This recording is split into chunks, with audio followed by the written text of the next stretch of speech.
Yes, नमस्कार। कल हमने किस प्रकार से सविनय अवज्ञा आंदोलन के बारे में जानकारी प्राप्त की थी। महात्मा गांधी के द्वारा शुरू किया गया सविनय अवज्ञा आंदोलन भारत में किस प्रकार से किस रूप में शुरू किया गया, उसकी औपचारिक घोषणा कब की गई, उसके क्या क्या कारण रहे, इन सब के बारे में हमने कल विस्तार से अध्ययन कर लिया था। आज का हमारा टॉपिक है ऐसे कौन कौन से सविनय अवज्ञा आंदोलन के द्वारा या सविनय अवज्ञा आंदोलन में ऐसे कौन कौन से कार्यक्रम भारतीय लोगों के द्वारा किए गए जिससे ब्रिटिश सरकार को सोचने पर मजबूर किया। दूसरी ओर भारत की जो जनता थी, भारत की जनता के द्वारा सविनय अवज्ञा आंदोलन में किस प्रकार से ऐसे कौन कौन से कार्य किए गए जिससे अधिक से अधिक लोगों का जुड़ाव इस आंदोलन के प्रति लोगों का रहा। इस प्रकार से हम आज देखते हैं आज का हमारा टॉपिक। तो सबसे पहला पॉइंट है, सविनय अवज्ञा आंदोलन सबसे पहले गांधी जी द्वारा चलाया गया, जिसमें उन्होंने अंग्रेज़ सरकार के नमक कानून को तोड़ दिया था। यह हमने पिछली क्लास में भी देख लिया था कि अपने सहयोगी के साथ में किस प्रकार से महात्मा गांधी जी ने नमक बनाया और अंग्रेज़ों के प्रति एक चैलेंज का कार्य नमक कानून तोड़कर किया था। साबरमती से दांडी यात्रा करके गांधी जी ने 50,000 से ज़्यादा के समूह में इकट्ठे होकर इस कानून को तोड़ नमक सत्याग्रह बनाया था। साबरमती आश्रम हमने पढ़ लिया था पिछली क्लास में, वहीं से इन्होंने इसकी शुरुआत की थी। दांडी के अलावा देश के और भी बहुत से हिस्सों में भारतीयों ने जनसमूह में जाकर नमक कानून को न मानते हुए उसे तोड़ा। इसके अलावा भी ऐसे छुटपुट नमक कानून के विरुद्ध में लोगों ने अपने जो इरादे थे उनको जागृत करने का प्रयास किया। दूसरा पॉइंट देखते हैं हम, भारतीयों ने सभी सरकारी सेवाओं को मानने से इनकार कर दिया। खुले तौर पर इसका बहिष्कार होने लगा। यहाँ नौकरी करने वाले भारतीयों ने कार्यालयों में जाना बंद कर दिया। इस प्रकार से आंदोलन में ऐसे कौन कौन से जो कार्य रहे या ऐसे कौन कौन से भारतीय लोगों के द्वारा कार्य किए गए जिससे ब्रिटिश सरकार को सोचने पर मजबूर किया। तो कई सारे ऐसे भी भारतीय लोग थे जो उस समय सिविल सर्विस में भी हुआ करते थे, तो उन्होंने भी अपनी सरकारी जो नौकरी थी उसकी परवाह न करते हुए भारत का जो आंदोलन था उसमें अपना भी एक योगदान देने का कार्य किया और सभी प्रकार की जो सेवाएं थी उनको अपने से अलग करने का कार्य किया और अपने जो सहयोगी थे उनको अपना भी सहयोग देने का कार्य किया। आगे बढ़ते हैं हम। इसके बाद भारतीय लोगों ने अपने बच्चों को सरकारी स्कूल भेजना बंद कर दिया। सभी जो देश के जो भी नागरिक थे भारत के जो भी निवासी थे उनके जिसके बच्चे स्कूल में पढ़ने के लिए जाते थे उन्होंने स्कूल भेजना ही अपने बच्चों को बंद कर दिया, ताकि अंग्रेज़ सरकार समझ सके कि सभी भारतीय एकजुट होकर उनके खिलाफ़ खड़े हो गए।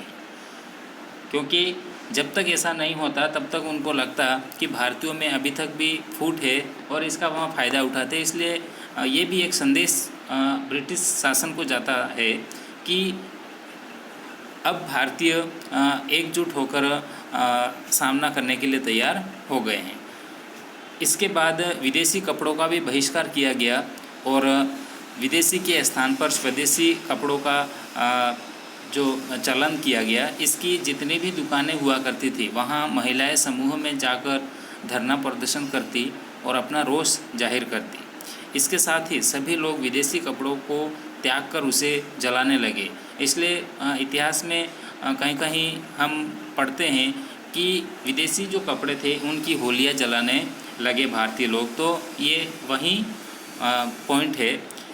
इसके बाद विदेशी शराब और अन्य नशीले तत्वों का विरोध हुआ। यहाँ भी महिलाएं जाकर प्रदर्शन करती थी और इस आंदोलन की एक बहुत बड़ी विशेषता ये भी थी कि इसमें न सिर्फ पुरुष बल्कि महिलाओं ने भी पुरुषों के बराबर कंधे से कंधा मिलाकर इस आंदोलन में अपनी भी एक अलग भूमिका निभाने का कार्य किया था। इसके बाद भारतीयों ने अंग्रेज़ सरकार को टैक्स देने से भी मना कर दिया था। ज़बरदस्ती के टैक्स को देने से सभी ने मना कर दिया था। जो ऐसे थे टैक्स जो फिजूल के थे, जो वास्तव में देने नहीं थे, उन टैक्स को भी अंग्रेज़ों ने भारतीयों पर लागू किया था। तो भारतीयों ने इसका भी विरोध किया और उन टैक्स को भी देने से मना कर दिया। आगे बढ़ते हैं हम। आंदोलन का प्रभाव अंग्रेज सरकार पर गहरा पड़ा। अंग्रेज सरकार ने भारतीयों से बातचीत कर समाधान निकालने के लिए भारतीय राष्ट्रीय कांग्रेस के कुछ प्रमुख नेता, जिसमें गांधी जी शामिल थे, उनको लंदन में जो गोलमेज जो सम्मेलन आयोजित हुआ था उसमें आने का एक इनवाइट किया। ब्रिटिश सरकार की तरफ से भारतीयों को किसी सम्मेलन के लिए इस तरह आमंत्रित करना एक बड़ी बात थी, एक बहुत बड़ी बात थी, क्योंकि ब्रिटिश भारतीयों को हमेशा छोटा समझते थे, उन्हें बातचीत के लायक भी नहीं समझते थे। लेकिन एकदम से इतने बड़े सम्मेलन में भारतीयों को शामिल करना एक अलग ही बात थी। इस बात को भारतीय लोग भी समझ गए थे। इसके अलावा भारत देश में स्वतंत्रता की लड़ाई में पहली बार किसी आंदोलन में महिलाएं भी शामिल हुई थी। एक बड़ी संख्या में महिलाएं अपने घर से निकलकर आंदोलन का हिस्सा बन रही थी। वे अपना क्रोध खुलकर प्रकट कर रही थी। पूरे आंदोलन में महिलाओं का क्रोध, हम आक्रोश जो है इसमें विशेष रूप से पढ़ते आए हैं। जो पिछली जो हमारी क्लास रही थी उसमें भी हमने देखा था, हजारों की संख्या में इन महिलाओं को जेल में भी डाल दिया गया। और जिस प्रकार से पुरुषों को ब्रिटिश जो शासन था, ब्रिटिश जो अधिकारी थे, वो किस प्रकार से यातनाओं के साथ में पुरुषों को जेल में डाल देते थे, उसी प्रकार से अब इस आंदोलन में ये बात भी सामने आती है कि अब पुरुषों के साथ साथ में महिलाओं को भी जेलों में डाल दिया गया। इसके बाद जन सैलाब में स्वतंत्रता के प्रति जागरूकता थी। सभी निडर होकर अंग्रेज़ों के विरोध में खड़े हो रहे थे। छोटे छोटे गांव में भी इस आंदोलन का प्रभाव देखा जा रहा था। देश का गरीब हो चाहे अमीर, सभी इस आंदोलन से जुड़ रहे थे। यानी कि ऐसा कह सकते हैं हम कि हर एक समुदाय का व्यक्ति इसमें अपनी भागीदारी दिखा रहा था, क्योंकि भारतीय लोग भी समझ गए थे कि जब तक हम भारतीय लोग आपसी झगड़े को एक तरफ नहीं करके हम जब तक एकजुट नहीं होंगे तब तक हमें आज़ादी मिलना नामुमकिन है। तो इसलिए हर तबके के लोगों ने इस आंदोलन में अपनी भूमिका निभाने का कार्य किया था। छोटे से छोटा वर्ग, किसान, मजदूर, सभी अपने हक और अधिकार के लिए खड़े हो रहे थे। इस आंदोलन ने सभी भारतीयों को एक उम्मीद की किरण दी थी। जनता में निडरता, देश के प्रति अपने कर्तव्य बलिदान की भावना जागरूक हो रही थी, जो उस समय स्वाधीनता के लिए बहुत ज़रूरी थी। क्योंकि जब तक ये कार्य नहीं होते तब तक अंग्रेज़ों को भी पता था कि भारतीय लोग आपस में इनकी जो है दुश्मनी रहती है, इनकी जो आपस में जो फूट रहती है, जब तक ये फूट आपस में भारतीय लोगों में है तब तक हमारा किसी भी प्रकार का कोई नुकसान नहीं है।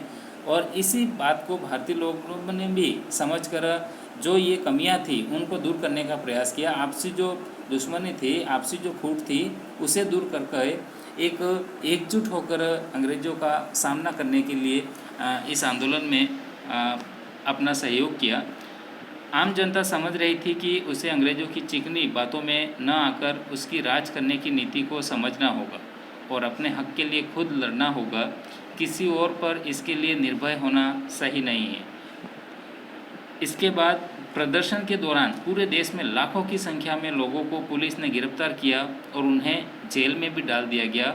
और हम देखते हैं कि किस प्रकार से भारतीय लोगों को जेल में डालने के बाद में अंग्रेज जो ब्रिटिश जो अधिकारी थे, जो वह किस प्रकार से भारतीयों पर अपना यातना देने का जो अपना एक तरीका था उसको वह प्रतिरूप देते थे। इसे भी हम अच्छी तरीके से पढ़ चुके हैं। इसके बाद हम जो हमारी क्लास रहेगी उसे हम देखेंगे कि किस प्रकार से क्या क्या कार्यक्रम होने के बाद में और किस प्रकार से आगे का जो स्वरूप होता है, किस प्रकार से परिणाम आएंगे इसके, कि यहाँ आंदोलन होने के बाद में भारतीय लोगों को वास्तव में किसी भी प्रकार की कोई राहत मिलेगी या नहीं, या कुछ ऐसा होगा कि ब्रिटिश सरकार की जो अधिकारी थे उनके दिलो दिमाग में कुछ रियायत देने का, कुछ अपने दिमाग में कुछ ऐसी मंशा जगेगी। इसके बारे में हम विस्तार से पढ़ने का अध्ययन करेंगे। तब तक के लिए धन्यवाद।